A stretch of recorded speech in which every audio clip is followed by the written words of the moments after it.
So what's up mga master, welcome back again na naman sa ating YouTube channel at sa panibagong video tutorial na naman. So ayan mga master, no, magandang araw sa inyo lahat. So ipapasalamat ako sa patuloy nyong suporta sa munting channel ko at sa mga naniniwala sa akin, no. So ayan, kung nakikita nyo mga master, meron tayong diagram board at bond paper dito, no. So dun sa mga nakapanood sa last video natin, tinalakay natin, or yung sa mga nakaraang video natin is tinalakay natin or itinuro natin kung paano gumawa ng diagram ng ating flasher, no, and then paano ito i-troubleshoot at inactual natin siya dito sa ating diagram board. So sa video ito, continuation lamang ito ng ginawa natin video na yon, no. So bali ang ituturo natin ngayon is kung paano maglagay ng hazard or kung paano gawing hazard yung ating mga flasher, no, or kung paano siya isabay mag-blink. So ayan, kung nakikita nyo, meron tayong battery. So yung lagi natin ginagamit na materyales or mga parts, nandito yung ating ignition switch at yung ating fuse, syempre yung ating diagram board at mga wires. So dahil yung topic natin is tungkol sa flasher and hazard, meron tayong flasher relay dito. So relay, electronic. At meron tayong bond paper. So bali ang una natin gagawin, kuha tayong marker syempre. So ayan, wait lang. So yung ituturo ko nga pala sa inyo kung paano gumawa ng hazard or kung paano gawing hazard yung ating mga flasher, no. Ayan. So itong hazard na to is applicable to sa lahat ng klase ng motor, no. So although yung iba meron ng built-in na hazard talaga paglabas sa kasa, meron na. So yung iba wala at yung iba ay gustong palagyan ng hazard or sila mismo yung naglalagay ng hazard sa kanilang motor. So sa madaling salita, DIY, no. So ayan, konting ano lang, no, konting review lang. So madali lang naman tong gagawin natin. Pwede mong i-DIY sa inyo. So bali ang pupuntiryahin mo lang talagang hanapin dito is yung kanyang relay, no, flasher relay. So napakadali lang nito, pwede mong i-DIY sa inyo, sa motor nyo. So kasi ang kailangan lang naman natin dito is kung paano malaman talaga yung kanyang flow. So ayan, umpisahan muna natin sa diagram kasi yung iba tinuturo agad yung actual. So ako kasi umpisahan muna natin sa diagram para alam natin yung function at yung flow kung paano siya gumagana. So ayan, umpisahan na natin. So lagi natin ginagawa,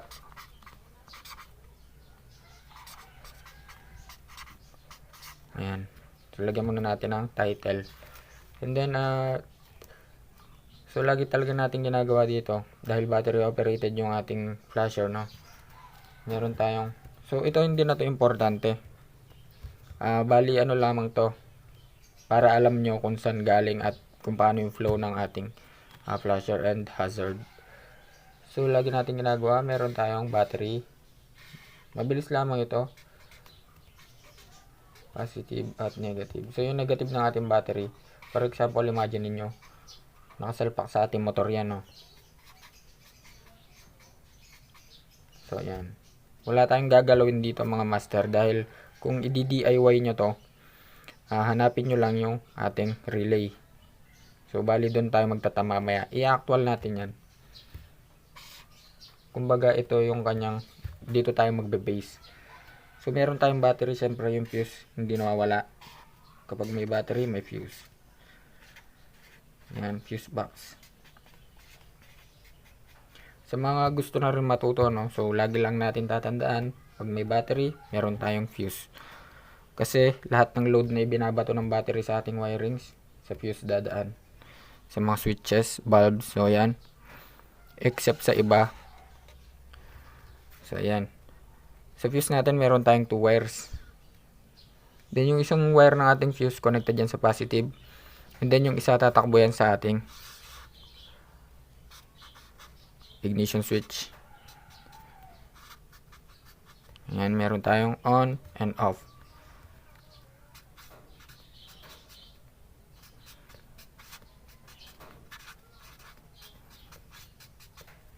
So, ayan. So, yung gagamitin nating ignition switch is yung 2 wire. So, lagi natin ginagamit yun para mas madaling maintindihan. Pero yung 4 wires, i-explain din natin kung bakit 4 wires yan, no? So, focus muna tayo sa 2 wires. Itong 2 wires na to, itong ignition switch na to, common to sa Mio Sporty and sa Smash. So, may 2 wires yan. Meron yan red and black. Dito is black. So, sabi dito, fuse connected na sa ating positive ng battery, and then tumagos yung current. So, bali ko connect lang siya sa red wire ng ating fuse. So, makikita mo dito sa drawing, maliit lang yan, no? Pero pagdating sa motor, mahaba yan. And then, kapag nagsama-sama na yung wires, kakapal at kakapal, kaya nag-iitsurang marami. So, lahat ng wires na yun, may function yun. And then, for example, balik tayo ulit sa battery. May current, pumasok doon. Tumawid sa fuse. Then, tumawid sa ating ignition switch. So, kapag naka-off to, walang current na lilipat doon sa black wire, which is yung ating accessory wire. And then, kapag inon mo, so, tatawid yung current. AC wire. So, lagi kong tinuturo. So, sa mga nakakapanood ng aking mga nakaraang videos, no? So, alam na nila. And then, kapag nandito na tayo sa ating pinaka main wire or yung ating accessory wire, marami na siyang tatakbuhan, no? Pwede na to sa ating headlight. Dito tayo magtuldok. Yan, headlight. Yan, brake light. Yan dito, horn. At yung ating flasher. So, marami pang connected dyan, no? Nandyan din yung ating fuel indicator, yung ating gear shift indicator, yung ating primera, segunda, at yung neutral. So, dyan din nakakonect yun, no? Sa ating accessory wire. So, bali dito is yung ating flasher.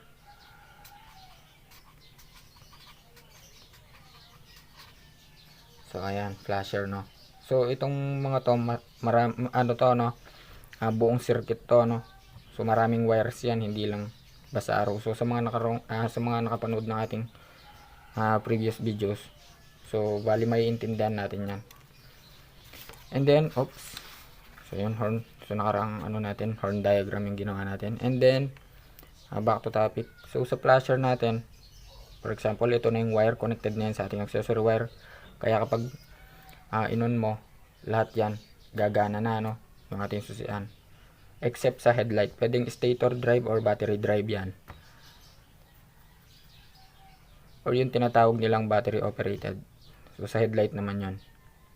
Ayan, back to topic. Itong ating wire na galing sa accessory wire. So, mahaba yan. Connect natin dito. Mahaba yan, no? Dito ngayon papasok yung ating yan, relay. So, may dalawang terminal yan. Terminal B at terminal L. So, hindi ko lang alam kung sa ibang brand. So, ganun din yung nila, no? So, sabi dito, yung wire na galing sa accessories, ko-connect sa isang terminal, which is yung B. So, lagyan natin ng relay. And then, kapag tumawid na yung current, so, from dito, pag sinusi mo na, inon mo na, tatawid na yung current yan. Electronic na to sa loob, no? Yan, meron yang coil sa loob, which is siya nagtitrigger para mag-blink. And then, ayan, tatawid na yan sa kabila. So, ito automatically, tatakbo na to sa switch. So, sa tatlong terminal ng switch ng ating flasher. May tatlong terminal yan, which is left and right, at saka yung sa gitna. Hindi naman tayo malilito. Then, papunta na to sa mga bulb. Front and rear. Ayan. Quick review lamang ito, no? Pero meron na tayong video tungkol dito.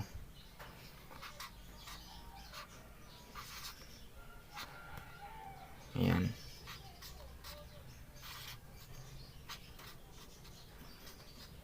Ayan. So, bali, ito yung right natin at ito yung left. So, ayan. From dito, susi natin. May wire tayo na connected sa ating accessory wire. And then, tumawid siya ng flasher, relay. And then, pag tinurn mo ng right, so, dun palang magbe-blink. At tinurn mo ng left, dun palang magbe-blink. So, bali, bakit puro positive yung ating line, no? Kasi, from dito, tumawid ng fuse, and then tumawid ng ignition switch, positive lahat yan. So magpa-magne-negative lang tayo dun mismo sa load, sa bulb, sa horn. So dun lang tayo maglalagay ng negative, although meron ng nakalagay na negative agad doon. For example, sa ating bulb, may 2 wires yan.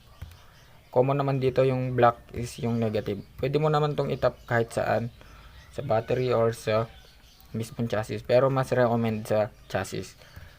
Kaya ang system na umiikot sa ating circuit is more on positive, no? So ayan, quick review lamang ito. And then medyo marumi na, so palitan natin, kuha tayong bago. So ayan, meron na tayong malinis na bond paper. So explain na natin kung paano nagpa-function or gumagana yung ating hazard, and then kung paano gumawa ng hazard at mag-DIY. So bali yung tinuro ko, basic lang yun, review para sa ating flasher. And then ayan, meron na tayong malinis na bond paper. So back to main topic tayo. So ang topic talaga natin is kung paano gawing hazard or maglagay ng hazard sa ating mga motor, which is applicable sa lahat ng motor. So although yung iba meron ng built-in agad paglabas sa kasa, may hazard na talaga, no? So yung sa mga wala at gusto mag-DIY sa bahay, ito yun, gawan muna natin ng diagram. So dahil ang main focus natin is sa relay, so dito tayo magbe-base. So gawa tayo ng, nakalimutan natin yung ating title, yung ating pamatay na title. Yan, hazard. And then jump na agad tayo sa ating relay. So sa relay natin, meron tayong dalawang terminal, no? Yan. Meron tayong terminal L at B. Hindi ko alam kung sa ibang brand ng relay ganyan din ba yung nakalagay na initials. So, and then meron tayong socket dito. Sa mga motor natin, yung socket kung saan sinasalpak yung ating relay. Yan. Then may wire yan, no? So, dalawa. So itong wire na to galing na to sa susian, ignition switch, IS na lang, ignition switch. And then itong kabila, which is yung hindi naman tayo malilito kasi yan, kung nakikita nyo pa letter L yung ating relay, no, kung paano siya isalpak. Hindi naman tayo malilito dito. Hindi mo naman pwedeng ibaliktad to kasi hindi magpipit. Then ito, tatakbo na to. Itong wire na ating L, tatakbo na yan sa ating ito switch. So meron tayong switch, yan, meron tayong switch ng left and right. Yan, imagine switch yan, no? Ito is yung ating left and right. Yan, right. So tatlo yung terminal niyan, no? Automatically, yung galing sa ating wire ng socket ng ating relay, kukonect yan sa gitna ng ating flasher switch. Connected yan, doon agad dyan, no? And then, meron tayong tatlong wire dyan. So, ayan, 1, 2, 3, tatlo yan, which is yung left and right. So, dito papasok yung ating mga bulbs. Yan, hindi ko nahahabaan. Yan, for example, bulb na yan. Yan.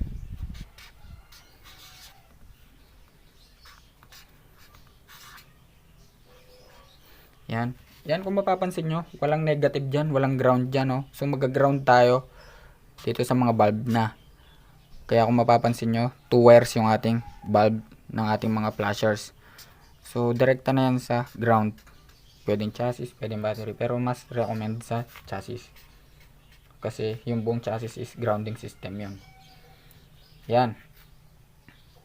Switch. Flasher switch. Lagyan natin ha. Para hindi tayo malito. Yan. So ayan. Paano ngayon yung ating hazard? No? So yan, meron tayong kumpleto na yung ating circuit na ating flasher, no? Dito papasok ngayon yung ating hazard switch. So gawa tayo. So ayan, dito papasok yung ating hazard switch. So sa iba familiar na yung ganitong switch. Ayan, no? Familiar na kayo, no? Yan, yung bumabaon. Pwede naman yung on and off lang. Nasa way lang naman kasi yan ng switch eh. Sa uri ng switch. So, bali yung i-explain lang natin kung paano i-install. So, ayan, tulad ng ating main switch sa ating flasher. Meron siyang left, right, at saka yung gitna. So, ayan, kung nakikita nyo. Left, right, at saka yung gitna, no? So, bali ganyan yan. Ito. So, ito.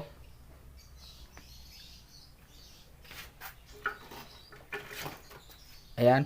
So, kung mapapansin nyo yung ating mga flasher, no? So, ito. Flasher na to. Meron tong socket. So, ito. May socket. May 2 wires yan. Positive and negative yan. So, yung isa dyan, ito. At yung isa is yung ground. So, sabi dito, ayan. Same lang naman sila. So, ito, lagyan na natin ng left and right. So, ganun pa rin. Ganun pa rin. Same lang sila ng tatakbuhan. So, yan. Mahabang wire ito. Yan. So, doon natin siya itatap sa socket, no? Sa positive. Sa positive ng socket. So, yan. For example, imagine na natin yung ating orange wire. Siya yung ating positive. Yan. Then sabi dito, yung blue.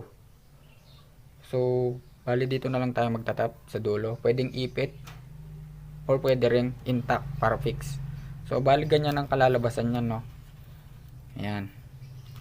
Ayan, no? Makikita nyo. And then, yung isa yung sa right. So, dito rin yung tatakbuhan yan.